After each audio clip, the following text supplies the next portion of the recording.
இந்த வியாழன் மதிய வேலைக்காக உமக்கு நன்றிகள் ஐயா. உம்முடைய நாமத்தினாலே மாத்திரமே நாங்கள் கூட வந்திருக்கிறோம். நாங்கள் உறவினர்கள் அல்ல, நண்பர்கள் அல்ல, ஒரே சபையை சார்ந்தவர்களும் அல்ல சுவாமி. எங்களை இணைக்கும் ஒரே ஒரு அன்பு, ஒரே ஒரு பாச கயிறு, அது கிறிஸ்து என்னும் நாமம். அதற்காக உமக்கு நன்றி செலுத்துகிறோம். ஆழமாக அறிந்து கொள்ள புரியாத புதிர்களை விளைங்கொள்ளும் அந்த வெளிச்சத்திற்கு பக்கமாக நெருங்கி வர எங்களுக்கு நீர் உதவி செய்யும். ஒருவருக்கொருவர் ஆதரவாகவும் உத்வேகத்தை கொடுக்கிறவர்களாகவும் உற்சாகப்படுத்துகிறவர்களாகவும் ஆவியிலே நாங்கள் பலப்படவும் உங்களுடைய வருகைக்காக காத்திருக்கிற மக்களாகவும் எங்களை நீர் வைக்க வேண்டும் என்று செல்கிறோம். பரிசுத்த ஆவியானவர் தாமே எங்கள் ஞான கண்களை திறந்து பரிசுத்த ஆவினாலே எங்களை நிரப்பி உடைய வழிக்குள்ளே எங்களை வழி நடத்த வேண்டும் என்று இயேசு கிறிஸ்துவின் நாமத்தினாலே இவர்களை கேட்கிறோம் நல்ல பிதாவே. ஆமென். ஓகே, இன்னைக்கு நம்ம தியானிக்க போகிறது அநீதியுள்ள உக்கிரானக்காரன், அதாவது புத்தியுள்ள உக்கிரானக்காரன், உக்கிரானக்காரன் உமை அப்படின்னு நிறைய சொல்கிறது. நீங்கள் தியானிச்சுட்டு வந்து சொல்லுங்கள், அதுக்கு மேலே will build up on it.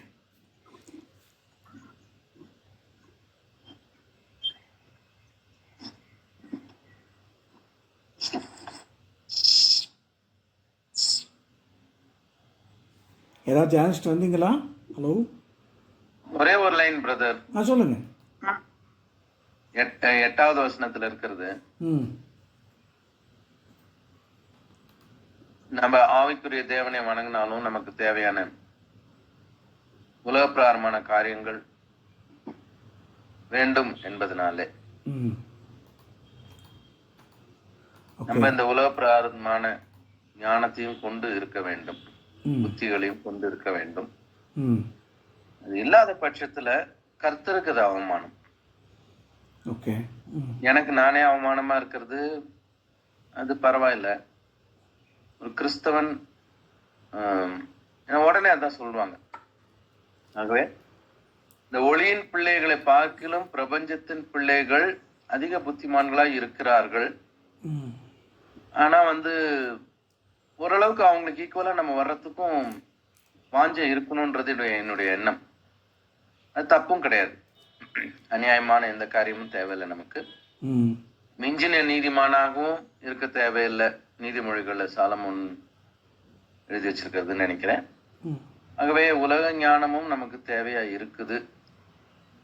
நான் பல சமயத்துல யோசிச்சிருக்கேன். நான் ஏதாவது ஒரு கோயில் முன்னால போய் உக்காந்துடலான்னு நினைச்சிருக்கேன்.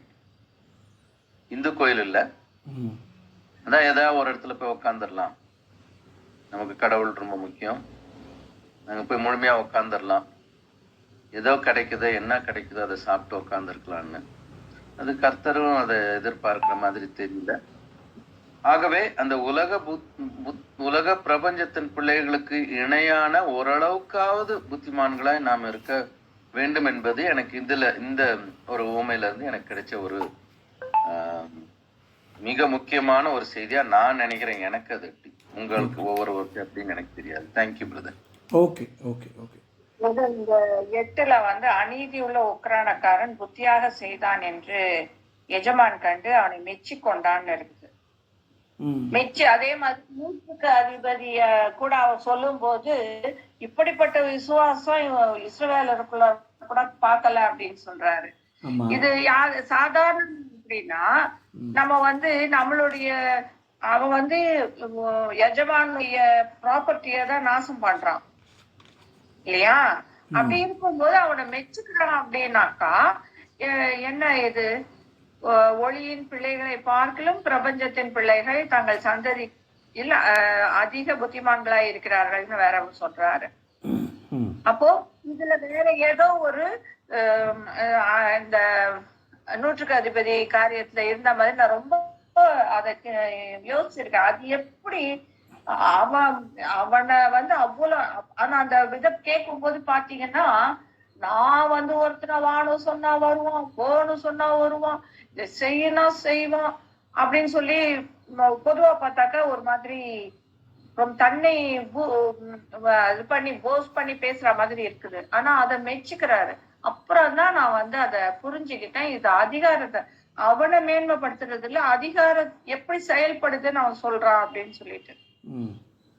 அப்ப அதே மாதிரி இங்கேயும் சம்திங் இஸ் தேர், அது எனக்கு தெரியல.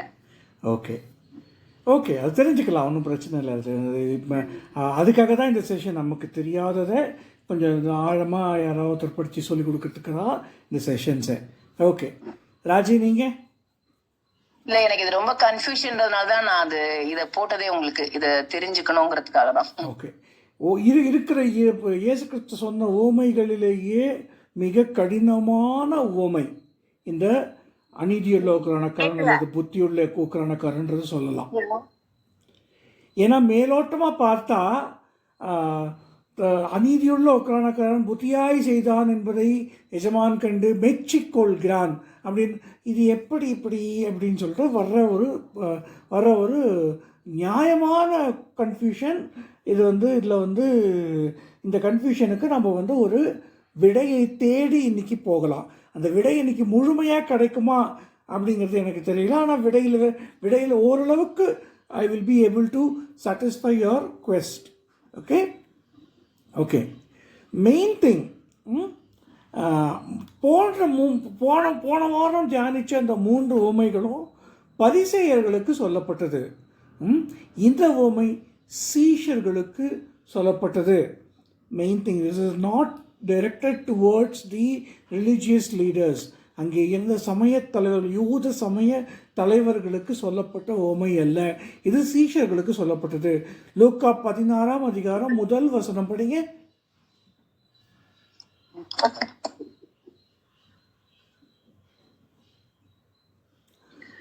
பின்னும் அவர் தம்முடைய சீஷர்களை நோக்கி, ஐஸ்வர்யவானாகிய ஒரு மனுஷனுக்கு ஒரு உக்கிரானக்காரன் இருந்தான். அவன் தன் எஜமானுடைய ஆஸ்திகளை அழித்து போடுகிறதாக எஜமானுக்கு அறிவிக்கப்பட்டது. போதும். பாருங்க, இங்க சீஷர்களை நோக்கி சொல்லுகிறார். அதாவது அதே செட்டப் தான், ஆனால் பரிசேயர்களுக்கு சொல்லாமல் சீஷர்களுக்கு சொல்லுகிறார். இயேசு ஊமைகளால் பேசினதுக்கான ரீசன்ஸ் நிறைய சொன்னோம். அதில் ஒரு இம்பார்ட்டன்ட் ரீசன் பூர்வ காலத்து மறைபொருள்களை அறிவிப்பது அப்படிங்கிறது. சங்கீதம் 78:2 பார்த்தோம்னா, ஊமைகளால் வாயை திறப்பேன், பூர்வ காலத்து ரகசியங்களை நான் அறிவிப்பேன்.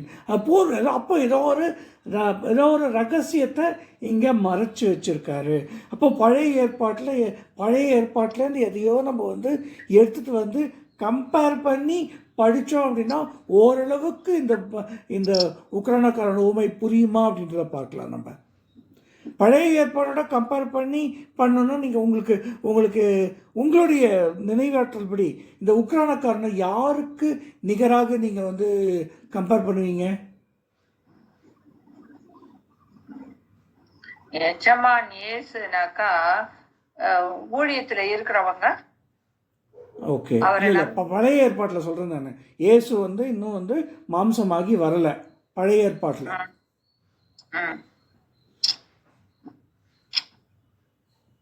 தெரில, என்ன இதுக்கு வரலன்னா வரல, பிரச்சனை இல்லை. அவங்களையா? இல்லை. ஓகே, உக்கிரானக்காரன் யாரை குறிக்கிறார்? அந்த உக்கிரானக்காரன்னா என்ன அப்படின்னு மெயினாக ஃபஸ்ட் இது பண்ணிடலாம். சும்மா கிக்கிரம்லாம் ரொம்பலாம் இது பண்ணிட்டு இருக்கோம்னா மேனேஜர், அவ்வளோதான். Okay, manager. அதை முதல்ல உங்களுக்கு சொல்லித்தரேன். உக்கிரானக்காரன் யார்? அந்த நாட்களில் ஒரு எஜமானிடம் முன்பே அடிமையாக வேலை பார்த்து பின்னர் விடுதலையான பின்னும் அதே எஜமானுக்கு வேலையாளாக வேலை பார்க்கும் அந்த வீட்டிலேயே வளர்ந்த ஒரு பிள்ளை. அவர் வயது முதிர்ந்தவராக இருப்பார். அவருடைய கட்டுப்பாட்டில்தான் அந்த வீடே இயங்கும். ஓகே, இவர் தான் உக்கிரானக்காரன். ஓகே, இதற்கான பழைய ஏற்பாட்டிலேருந்து நம்ம இது பண்ணோம் அப்படின்னா யாத்திராகமம் 21:1-6 இந்த வசனங்களை படிச்சிங்க அப்படின்னா, அடிமை கான அந்த இது சொல்லப்பட்டிருக்கு. காதில் கம்பி கதவின் நிலையில் போய் காதில் கம்பி குத்தி அவன் நிரந்தரமாக உனக்கு அடிமையாக இருப்பான். நம்ம ஊரில் ஒரு இது இருக்குல்ல, எனக்கு ஏற்கனவே காது குத்தியாச்சு தெரியுமா அப்படின்னு ஒரு வழக்கு சொல் இருக்கு இல்லையா, அந்த வழக்கு சொன்னது வந்தது இங்கேருந்தான். நான் எனக்கு ஏற்கனவே காது குத்தியாச்சு அப்படின்னா எனக்கு ஏற்கனவே ஒரு எஜமான் இருக்கான்னு அர்த்தம். அந்த வழக்கு சொல் வந்ததே பைபிளில் இருந்து தான். ஓகே,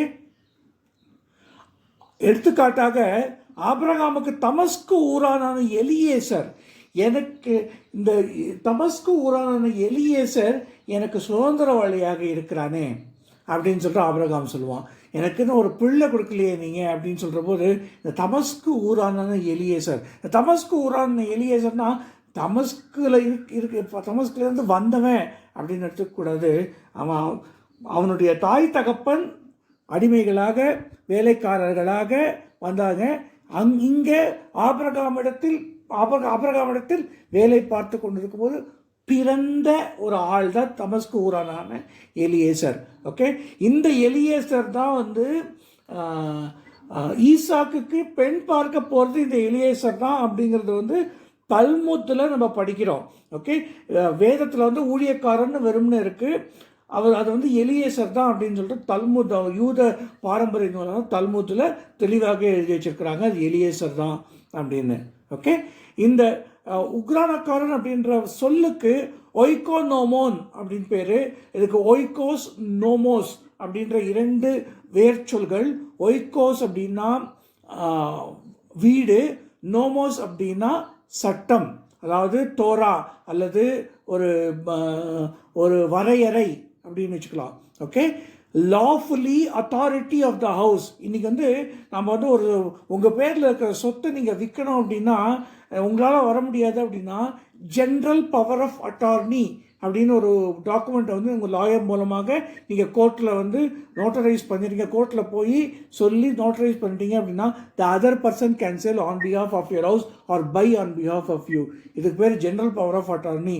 அந்த காலத்தில் இருந்த ஜென்ரல் பவர் ஆஃப் அட்டார்னி இந்த உக்ரானக்காரனுக்கு கொடுக்கப்பட்டது. முழுமையாக அவன் தான் பார்த்து கொள்வான். இந்த எஜமானுக்கு என்ன வேலை அப்படின்னா காலையில் எழுந்துக்கிறது, வயலுக்கு போகிறது, வர்றது, தன்னுடைய மனைவிகளிடத்தில் சந்தோஷமாக இருக்கிறது, இவ்வளோதான் எஜமானுக்கு வேலை. மீதி எல்லா வேலையையும் இது பண்ணி சூப்பர்வைஸ் பண்ணி பண்ணுறது இந்த உக்ரானக்காரன் தான். ஓகே, இப்போ இந்த நிலைமையிலேருந்து, அதாவது அந்த வீட்டிலேயே வளர்ந்தவர். ஓகே, இப்போ உங்கள் வீட்டில் ஒரு பேச்சுக்கு எடுத்துப்போம், காவ்யா, தனேஷ், ஓகேவா, இன்னொரு குழந்தையும் உங்கள் வீட்டிலேயே வளருது. ஓகே, காவ்யா இருக்கா, தனேஷ் இருக்கான், ஓகேவா, இன்னொரு குழந்தைக்கு நம்ம பேர் மைக்கேல்னு வைப்போம். மைக்கேல்ன்ற குழந்தை உங்கள் வீட்டிலேயே வளருது. நீங்கள் அந்த குழந்தைக்கு சாப்பாடு ஊட்டி விட்டுருக்கீங்க. நீங்கள் அந்த குழந்தைய தனேஷோட கூட்டிக்கிட்டு ஸ்கூலுக்கு போயிருக்கீங்க. நீங்கள் பிடிஎம் அட்டன் பண்ணியிருக்கீங்க. உங்களுக்கு அந்த குழந்தை மேலே பாசம் இருக்குமா இருக்காதா? ராஜி, உங்களை கேட்குறேன். நிச்சயமாக பாசம் இருக்கும். ஓகே, அப்போது இந்த உக்ரானக்காரனை வேலையை விட்டு எடுத்துட்டான் அப்படின்ன உடனே அந்த மெச்சிக்கொள்கிற அந்த இது ஒரு தகப்பன் ஸ்தானத்தில் இருக்கிற எஜமான் மெச்சிக்கொள்ளுகிறான்றதை புரிஞ்சுக்கங்க. அது அந்த பார்ட்டு புரிஞ்சுக்கங்க. ஓகே, அது கரெக்டாக தப்பாக அது அப்புறமா பார்க்கலாம். ஓகே, அந்த பாட்டு தகப்பன் ஸ்தானத்தில் இருந்த, ஓ என்னை விட்டு போயிருவியா நீ, ஆனாலும் நீ புத்திசாலிடா, நீ பரவாயில்லடா நீ அப்படின்னு அந்த இந்த இது உங்களுக்கு இந்த பாட்டு உங்களுக்கு புரியணும்னா சேட்டு கடையில் போய் பாருங்கள். சேட்டு கடையில் போயிட்டு அந்த சேட்டு விற்கிற அந்த எலக்ட்ரானிக் ஷாப்ஸ் எல்லாம் போய் பார்த்தீங்க அப்படின்னா தன்னுடைய மகனுக்கு திருட சொல்லி கொடுப்பான். சேட்டு தன்னுடைய மகனுக்கு திருட சொல்லி கொடுப்பான், ஏமாற்ற சொல்லி கொடுப்பான், எப்படி கஷ்டப்பட்டு ஏமாற்றணுன்றதை சொல்லி கொடுப்பான். ஓகேவா, இது நியாயமா அப்படின்னு கேட்டால் நியாயம் இல்லை. ஆனால் அவன் வியாபாரம் செய்கிறவன், அவனுக்கு அவங்க அப்பன் சொல்லி கொடுத்தான், அவனுக்கு அவனோட அப்பன் சொல்லி கொடுத்தான். இப்படியே தொடர்ந்து வியாபாரன்றது ஒரு ஏமாற்று வேலையாகவே, எப்படி ஏமாற்று வேலையாகவே அவர்கள் செய்து கொண்டிருந்திருக்கிறார்கள். அது புரிஞ்சுக்கணும் நம்ம. ஓகே, சரி. இப்போ ஆஸ்திகளை அழித்து போடுதல்ன்றது தான் அவர் மேலே இருக்கிற அந்த உக்ரானக்காரன் மேலே இருக்கிற ஒரு குற்றச்சாட்டு. டயாஸ்கோர்பிசோ அப்படின்ற வார்த்தை யூஸ் பண்ணப்பட்டிருக்குது. இதற்கு வந்து அர்த்தம் என்ன அப்படின்னா டு ஸ்குவாண்டர், அதாவது டு வைட்லி ஸ்கேட்டர், அது அவைகளை ஒன்றுமில்லாமல் ஆக்குவது அல்ல. ஓகே, இறைத்து போடுவது அப்படின்னு அர்த்தம். நல்ல தகப்பன் ஓமையிலையும் ஆஸ்திகளை அழித்து போட்ட இந்த மகனுக்கு இதெல்லாம் செய்கிறீரே அப்படின்னு கேட்டத அங்கே வர்ற வார்த்தை கட்டஃபேகான், அது மொத்தமாக ஒன்றுமே இல்லாமல் பண்ணுறது. ஓகே, இதில் வந்து இட் கேன் கம் பேக் அப்படின்னு அர்த்தம். ஓரளவுக்கு யூ கேன் ரெக்கவர் அப்படின்னு அர்த்தம். ஆஸ்திகளை அழித்து போடுறதுல வந்து மொத்தமாக இல்லாமல் பண்ணது வந்து நல்ல தகப்பன் உண்மையில் வந்து கட்டஃபேகான். ஓகே, இப்போது நம்ம ஆஸ்திகளை அழித்து போடுதல்ன்றது வந்து ஒத்த வாக்கியத்தில் எடுத்து இது ரெண்டுத்தையும் கனெக்ட் பண்ணி யாராவது சமன் பண்ணாங்க அப்படின்னா அது டெக்னிக்கலி இன்கரெக்ட். ஓகே, அது ஏன்னா அது ரெண்டுத்துலேயும் வர வார்த்தை வேறு. புரிஞ்சுதா? தமிழில் வந்து ஆஸ்திகளை அழித்து போடுதல் வந்தாலும் கிரேக்க மூல சொற்கள் வெவ்வேறு. Okay, okay. இந்த கணக்கை ஒப்புவி அப்படின்றாரு. அப்படின்ன ஒன்று அவர் வந்து கடன்பட்டவர்களின் கணக்கை கடன்பட்டோர் கையாலேயே தவறாக மாற்றி எழுத வைக்கிறான் அப்படிங்கிறத நம்ம வந்து பார்க்கணும். என்னடா அது மாற்றி எழுத வைக்கிறான் அப்படின்றத பார்த்தோம்னா நம்ம வந்து ஏன்னோ 100 குடம் எண்ணெய் அப்படின்னா நம்ம எவ்வளோ ஒரு குடம் 5 லிட்டர் இருக்கும். ஸோ ஒரு 500 குடம் எண்ணெய் அப்படின்னு நம்ம நினைப்போம். ஓகேவா? ஆக்சுவலாக வந்து 3300 லிட்டர் எண்ணெய், ஒரு குடத்துக்கு வந்து 33 லிட்டர் கணக்கு. ஓகே, தரப்பட்ட சலுகை 50%, அதாவது 1650 லிட்டர் சலுகை. ஓகேவா? அப்படின்னா வந்து கிட்டத்தட்ட வந்து ஒரு பேரல் வந்து 100 லிட்டர் அப்படின்னு எடுத்துட்டோம்னா வந்து 17 பேரல் போச்சு. ஓகே, 33 பேரலில் 17 பேரல் கான். ஓகே, சரி. அடுத்தது வந்து கொடப்பட்ட சலுகை 100 கலம் கோதுமை. கலம் கோதுமை என்ன, ஒரு மூட்டை கோதுமை நம்மளுடைய இதில் ஒரு மூட்டை கோதுமை 30 கிலோன்னு வச்சுப்போம், 3000 கிலோ போல் இருக்குது அப்படின்னு. இல்லைங்க, 270 கிலோ ஒரு கலம்ன்றது 27,000 கிலோ கோதுமை போச்சு. ஓகேவா? அவனோட கடன் தரப்பட்ட சலுகை எவ்வளோ? 20%, 5400 கிலோ. இப்போது இதில் ஒருத்தனுக்கு 50% கொடுக்குறான், ஒருத்தனுக்கு 20% கொடுக்குறான் அப்படிங்கிறத நம்ம வந்து பார்க்குறோம். இதில் இருக்கிற வித்தியாசம் என்ன அப்படின்னு பார்த்தோம்னா, இதுக்கு வந்து நம்ம வந்து ஒன்று ராஜாக்களில் வந்து சாலமோன் வந்து தேவாலயத்திற்காக தேவாலயத்துக்கு மரங்கள் வெட்டின்னு வர்றதுக்காக லீபனோனிலிருந்து மரங்களை வெட்டுறதுக்காக லீபனோனின் ராஜாவுக்கு அவங்களுடைய ஊழியக்காரர்களுக்கு எண்ணெயும் கோதுமையும் கொடுக்குறாரு. ஓகேவா? அதில் இருக்கிற எண்ணெய் கோதுமை அதனுடைய ப்ரொப்போர்ஷன் நீங்கள் அப்பா படித்து பாருங்கள். படித்து பார்த்தீங்கன்னா ப்ரொப்போர்ஷன் ரொம்ப கம்மியாக இருக்கும், ரேஷியோ கம்மியாக இருக்கும். ஓகே, இப்போது ஒரு குடோனில் 20% கோதுமை கம்மியாச்சுன்னா அவ்வளோவா கம்மியான மாதிரி தெரியாது.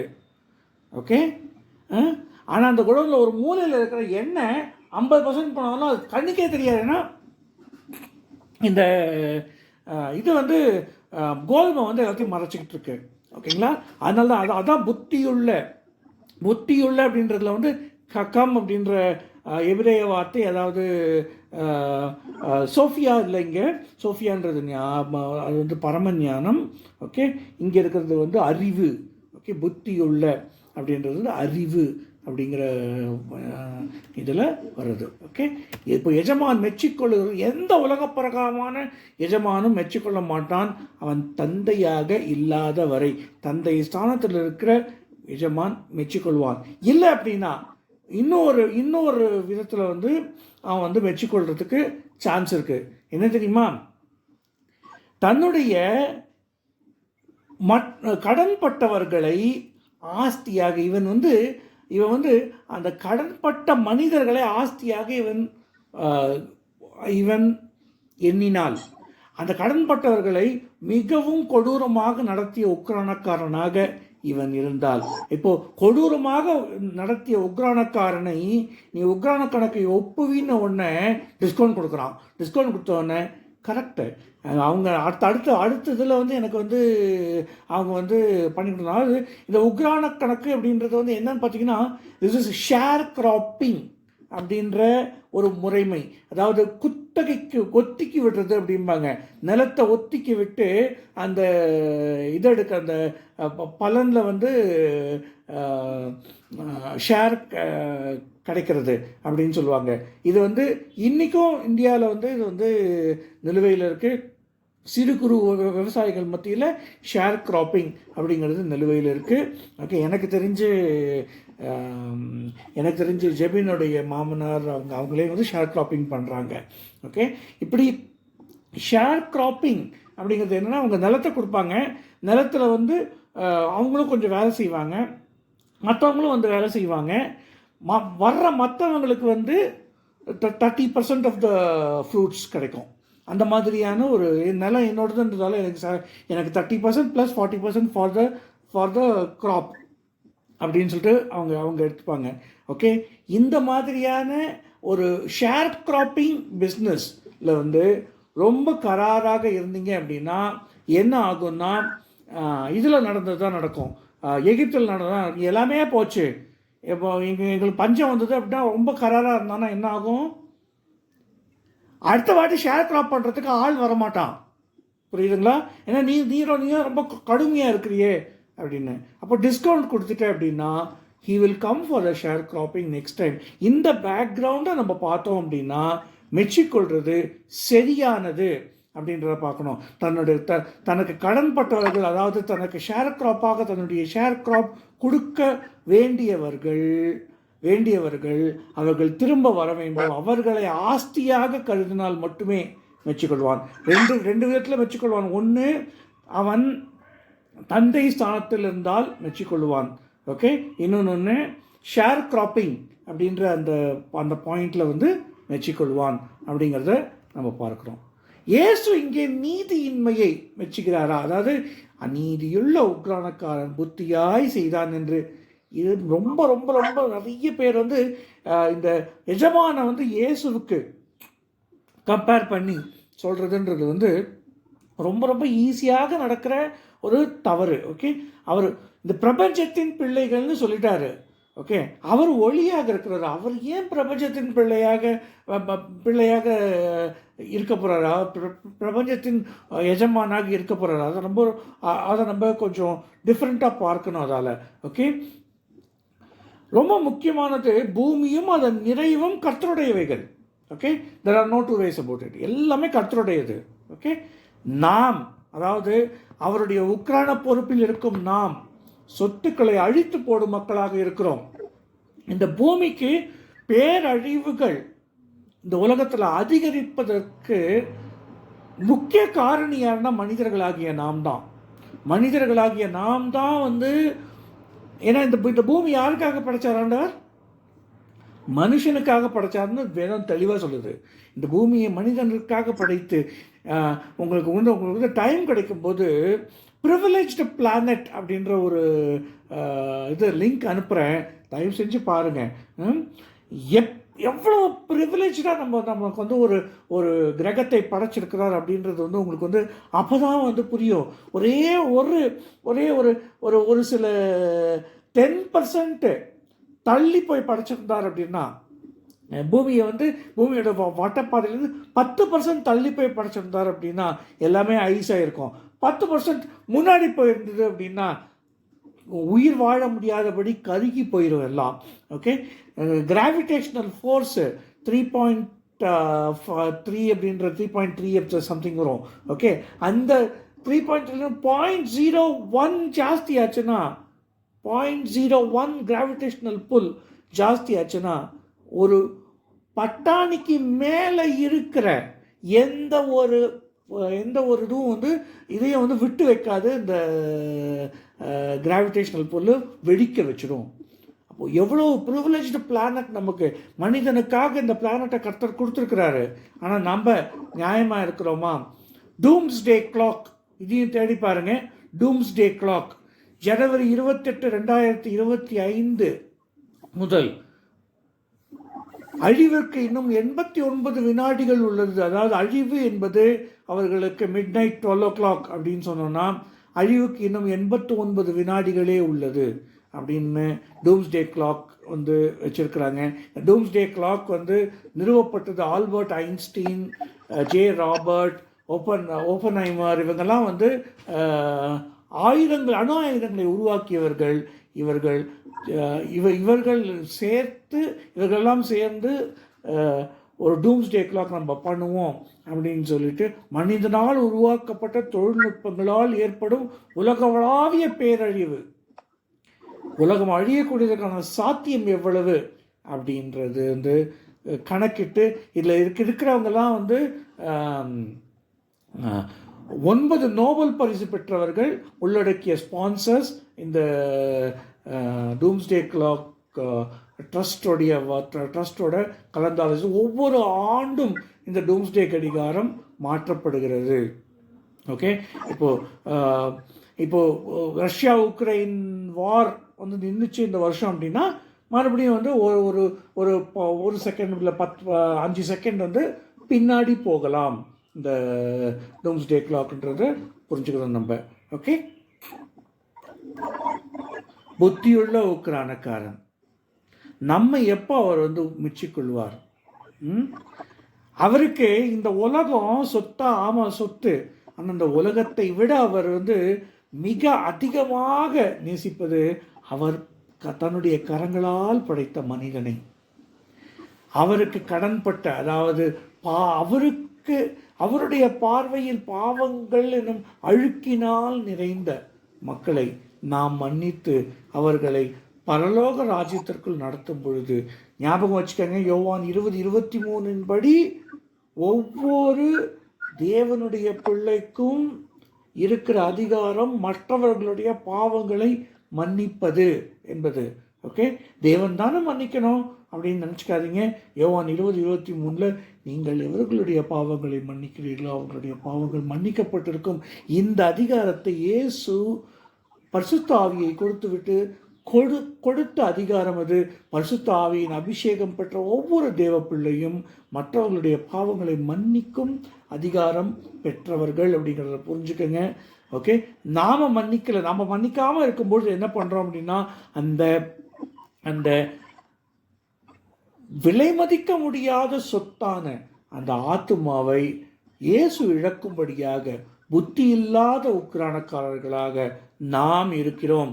புத்தியுள்ள உக்ரானக்காரனாக நாம் இருக்க வேண்டும் என்றால் இந்த விஷயத்தை பண்ணிக்கணும். காரியத்தின் கடைத்தொகை பிரபஞ்சத்தின் பிள்ளைகளைப் போல ஒளியின் பிள்ளைகள் புத்திமானாக இருக்க வேண்டும் அப்படின்றாரு. ஆனால் அவர்களின் வழியை பின்பற்றக்கூடாதுன்னு சொல்லியிருக்காரு, எச்சரிக்கை அதில். ஓகே, அவர்களைப் போல நம்ம புத்திமான்களாக ஞானவான்களாக ஞானம் கொண்டு புத்தி கொண்டு இருக்கணும். ஆனால் ஆகையால் நீங்கள் கை கொள்ளும்படி அவர்கள் உங்களுக்கு சொல்லுகிற யாவையும் கை கொண்டு செய்யுங்கள். யாரு? பரிசேயர். அவர்கள் தான் வந்து பிரபஞ்சத்தின் பிள்ளைகள் அப்படிங்கிறாருங்க. எங்க மத்திய 23:3 அவர்கள் செய்கையின்படியோ செய்யாதிருங்கள், ஏனெனில் அவர்கள் சொல்லுகிறார்கள், சொல்லியும் செய்யாதிருக்கிறார்கள். இதில் ரொம்ப இன்ட்ரெஸ்டிங் பாயிண்ட் என்ன அப்படின்னா, நம்ம வேதத்தை எல்லாம் கேட்குறோம், வேத வாசனங்களை கேட்குறோம், செர்மன்ஸ் கேட்குறோம், பிரசங்கங்கள் செய்கிறோம். ஆனால் அதன்படி நம்ம செய்கிறோமா? சொல்லியும் செய்கிறோமா? அந்த ஒரு நிலைக்கு ஒவ்வொரு தேவ பிள்ளையும் முன்னேற வேண்டும் என்பதுதான் வந்து கர்த்தர் வந்து இன்றைக்கு கொடுக்குற முக்கியமான மெசேஜ். ரொம்ப இன்னொரு 3 வசனங்கள் இருக்குது. இந்த 3 வசனங்கள் I leave it to you. நீங்கள் போய் படித்து பாருங்கள். படித்து பார்த்தீங்கன்னா அதுக்கு தெரியும். லூக்கா 6:35, லூக்கா 12:33-34, லூக்கா 18:22. இந்த மூணுமே லூக்காலேருந்து ஏன் எடுத்துருக்கேன்னா, லூக்காவில் ரொம்ப ஸ்பெசிஃபிக்காக அவர் மட்டும் சொல்கிறது வந்து ரொம்ப முக்கியமானது ஒன்று இருக்குது. உங்களுக்கு உண்டானதிலிருந்து விற்று பிச்சை கொடுங்கள். இது வந்து லூக்காவில் மட்டும்தான் வருது. உங்களுக்கு உண்டானதில் விற்று பிச்சை கொடுங்கள் அப்படிங்கிறது இங்கே மட்டும்தான் வருது. ஓகே, இந்த நம்ம அந்த பிச்சை கொடுத்த அந்த ஒரு இதில் இப்போ நம்ம வந்து பார்க்குறோம். இறக்கவும் நான் வெட்கப்படுகிறேன் அப்படின்னு சொன்ன உக்ரானக்காரன். ஓகே, இறக்க வெட்கப்படாத ஒரு ஒரு இதுவே இருந்தது, ஒரு ட்ரைபே இருந்தது, லேவியர்கள் அப்படின்ற ட்ரைபு. அவங்க தசமபாகம் கொடுத்தா தான் சாப்பாடு அவங்களுக்கு அப்படின்னு இருந்தது. ஓகே, ஆனால் இறக்கவும் நான் வெட்கப்படுகிறேன் அப்படின்னு ஒரு உக்ரானக்காரனை காமிச்சு. ஓகே, அதனால தானே பவுல் வந்து தன்னுடைய வாழ்நாள் முழுக்க இந்த கைகளே எனக்காகவும் என்னோடு இருந்தவர்களுக்காகவும் வேலை செய்தது அப்படின்னு சொல்கிற அந்த நிலைமையில் அவர் தன்னை வச்சுக்கிட்டாரோ என்னவோ தெரியல. Okay, this is very very very what should I say, it's a very important learning which we need to take. நாம் உக்ரானக்காரர்களாக நாம் இருந்தோம் அப்படின்னா நம்முடைய எஜமானாகிய இயேசு கிறிஸ்துவுக்கு இந்த பூமி வந்து ஆஸ்தி கிடையாது, இந்த பூமியில் இருக்கிற ஆத்துமாக்கள் தான் ஆஸ்தி அப்படின்ற அந்த தாட் ப்ராசஸ் தெளிவாக இருக்கணும். அப்போது நம்ம இந்த பூமியை அழித்து போட்டாலும் நம்மை மெச்சிக்கொள்வார். எப்போ மெச்சிக்கொள்வார்? ஆத்துமாக்கள் ஆதாயப்படும் பொழுது அப்படின்றத நம்ம தெளிவாக புரிஞ்சுக்கணும். கேள்விகள் இருந்தால் கேட்கலாம். நல்ல வியாக்கியானம் பிரதர், நல்ல வியாக்கியானம், மிக்க நன்றி.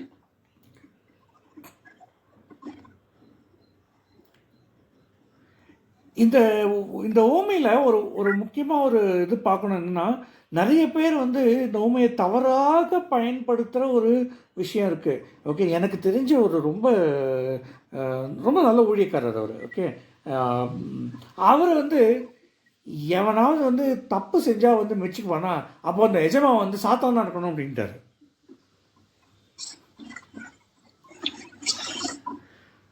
சாத்தான் தான் அந்த மாதிரி இப்போ மெச்சிப்பான் அப்படின்ட்டார். ஓகே, ஸோ அந்த இது வந்து கொஞ்சம் டிஃப்ரெண்ட்டாக திங்க் பண்ணோம் அப்படின்றது தான் வந்து நம்மளுடைய என்னுடைய. ஏன்னா இயேசு வந்து தவறை மெச்சிக்கொள்ளுகிறவர் அல்ல. ஓகே, ஆனால் எது முக்கியம் எது முக்கியம் அல்ல அப்படிங்கிறதுல வந்து நம்ம வந்து ஒரு டிஃப்ரென்சியேஷன் காண்பிக்கலாம். அப்படிங்கிறது வந்து நமக்கே நம்ம வந்து அனலைஸ் பண்ணோம், நமக்கே அது புரியுது இல்லையா? வியோலக்கா, உங்களுடைய தாட்ஸ்? அந்த எனக்கு அந்த மெச்சிக்கொள்றதுன்றது நீங்க நல்லா தெளிவா சொல்லி கொடுத்தீங்க. அதனால எனக்கு அந்த கன்ஃபியூஷன் போயிடுச்சா? ஓகே, ராஜி, உங்களுக்கு கேள்விகள் இருக்கா? ராஜி மியூட்ல இருக்கீங்க. இல்லண்ணா தெளிவா இருக்கா? இல்லண்ணா ஒண்ணும் இல்லை. Okay okay, great. ஸோ நாம் வந்து புத்தியுள்ள உக்ரானக்காரனாக இருக்கணும்னா என்ன செய்யணும்? ஆத்மா ஆதாயம் செய்யணும். அதான் முக்கியம். ஓகே, நம்ம ஏன்னா நிறைய Christian organisations are doing this. Sisters, understand one important thing. Okay, Christian organisation வந்து நான் வந்து என்விரான்மெண்டல் ப்ரொடெக்ஷனுக்கு போகிறேன் அப்படின்னு சொல்லிட்டு மரம் நடக்கிறாங்க, அது பண்ணுறாங்க. அதெல்லாம் வந்து அதெல்லாம் அவருக்கு கணக்கே இல்லைடா. அதை புரிஞ்சுக்கங்கடா. அதுதான் நான் நல்லதா, ஆமாம் நல்லது, நான் இல்லைன்னு சொல்லல. ஆனால் அதெல்லாம் அவருக்கு கணக்கே இல்லை. ஆத்மா ஆதாயம் தான் ரொம்ப முக்கியம் அவருக்கு அப்படின்றத நம்ம புரிஞ்சுக்கணும். ஓகே, ஆத்மா ஆதாயத்துக்கு அழகாக கர்த்தர் இன்னைக்கு நமக்கு இது பண்ணி கொடுத்துருக்காரு. சரி, பியூலாக்கா ஒரு சின்ன ஜெபம் பண்ணுங்க, முடிக்கலாம்.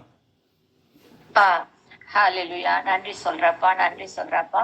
இந்த அருமையான வேத பாட வகுப்பு நாங்க பல காரியங்களை தெரிந்து கொள்ளும்படி எங்களுக்கு இந்த சின்ன கூட்டமா தெரிந்து கொண்டிருக்கீங்க. இதுவே எங்களுக்கு விளையாடப்பட்டதா இருக்குதாப்பா.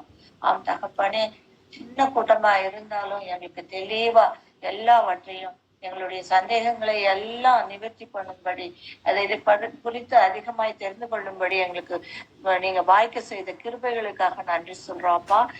போதித்த சகோதரனையும் விசேஷமா உங்களுடைய கரத்துல ஒப்பு கொடுக்கிறேன், பொறுப்படுத்திக் கொள்ளுங்க. இன்னும் அதிகமாக வேதத்தை ஆராய்ந்து எங்களுக்கும் பகிர்ந்து கொடுக்க உதவி செய்யுங்கன்னு சொல்லி ஒப்பு கொடுக்கிறப்பா. இந்த நாள் முழுவதும் நீர் எங்களோட கூட இருந்தது போல மீதி நேரத்தையும் உங்களுடைய கரத்துல ஒப்பு கொடுக்கிறேன், பொறுப்படுத்திக் கொள்ளுங்க. இயேசுவின் நாமத்தில் பிதாவே. ஆமேன். என் ஆத்மாவே கர்த்தரை ஸ்தோத்திரி, என் முழு உள்ளமே அவர் பரிசுத்த நாமத்தை ஸ்தோத்திரி. என் ஆத்மாவே கர்த்தரை ஸ்தோத்திரி, கர்த்தர் செய்த சகல உபகாரங்களையும் மறவாதே. ஆமேன். கர்த்தர் உங்களை ஆசீர்வதிப்பாராக.